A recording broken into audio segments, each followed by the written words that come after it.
Fireworks are a beloved part of July 4th celebrations, and while they're fun and pretty for us, they can be quite jarring for our four-legged friends.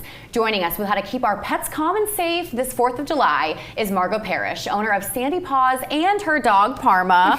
I want to thank you both for joining us today. And Pargo seems like she's a very calm, cool, and collected girl. Yes, she is very chill for the most part. She's a Jack Russell mix, so she can either like really bring the heat and be crazy, or she can be pretty calm. She's been on here before. Yeah. So she knows the ins and outs. She's acclimated. Yes. But now, how does she react with fireworks? Okay, Parma actually reacts pretty well to everything. We always joke that she's pretty calm, cool, and collective when it comes to like strangers or loud noises or people working in the yards. But a lot of dogs aren't. Even if your dog isn't an anxious dog, the holidays, any type of it amps everything up. They're anxious about the sounds. They're anxious about people coming in and out, people that they don't know, noises that they aren't familiar with. So it's really, holidays are a huge time for dogs to go missing, especially. Oh yeah. And now, is it more of an anxiety thing rather than like a scare? A lot of times it's both, and dogs go into fight or flight, which like humans do too, but dogs, there's no like talking them down. They don't understand that, you know, it's going to be okay, it's going to end. You can't communicate that with them, that the fireworks are going to be done and that everything's going to be okay and it's going to go away. Like, how are they supposed to know that? So it's a really scary time for your dog, especially if you do have an anxious dog or a dog that's scared of loud sounds. It's really unpredictable. Yeah. And so what are some common reactions that you most commonly see with dogs that are experiencing anxiety? Yeah, a lot of times dogs, number one, go missing any type of holiday, but fireworks, especially around the 4th of July. The dogs tend to run off, don't respond to their owners, they're scared, they don't trust anybody, then they're in a space that they don't know how to get home.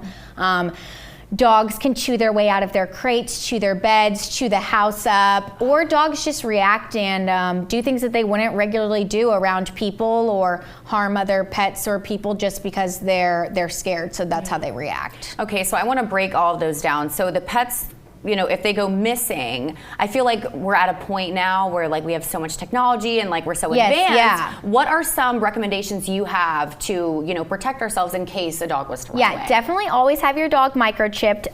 Parma's being very antisocial and sleeping. I feel like she's Miss Peaches right now. Yeah. Like Dave Portnoy's dog, just chilling. But microchip, especially when you get your dog or at the vet, it's an extra charge, but you need to have your dog microchipped, because if somebody does find them and then brings them to the vet or the animal shelter, they can just scan your dog and then see who the number is attached to. So that's a great way. There's Fi dog collars. Those have like a tracking inside of them. And then Parma also has like an air tag. So it's just a little, how cool is that? It's inside of that. It's like an Apple air tag. Oh. And so I can see on my phone where, like how you can see where your AirPods are or your laptop is, I can see where Parma is all the time whenever she's wearing it. So those are good precautions to take, especially just to make sure that they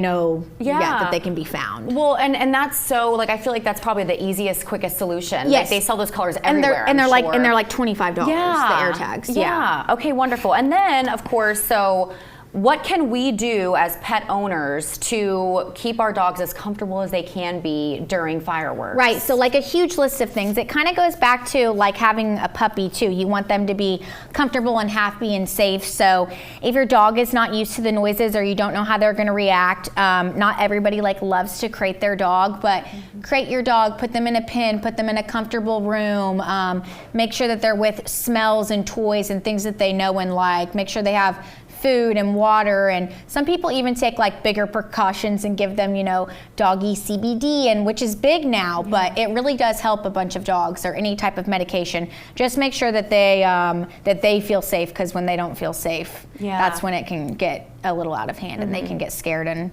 react differently. Yeah, and you're speaking about all this from experience, right? So tell me about Sandy Paws, Charleston. So Sandy Paws, I've owned Sandy Paws. It'll be 3 years in September. So I've been on this a few times for that.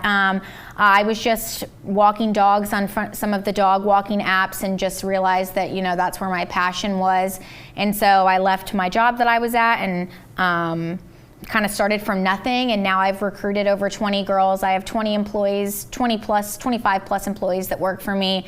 It's personalized pet care, so it's a good time, especially for holidays. We do book like really far in advance for holidays, so this is going to come on and people are going to be like, oh, I should have thought about booking my dog for the 4th of July. But personalized pet care, so instead of like a facility, we come to you or your dog comes to us. So I just had a dog at my house for 15 days and she stayed the night with Parma and I, and it's fun. The dogs get to play, they get to sleep in your bed if you let them. I let Parma. But so it's really great. It's been life-changing for me, and especially it's great for a bunch of my employees that don't have dogs and love dogs and want to spend time with animals. Absolutely. And you have a beautiful website, sandypawschs.com. You can visit that for more information. Margo, I want to thank you so much for joining us, and you will actually be back in a few weeks to talk about pets and heat. So stay tuned for that. We're back in 2 minutes.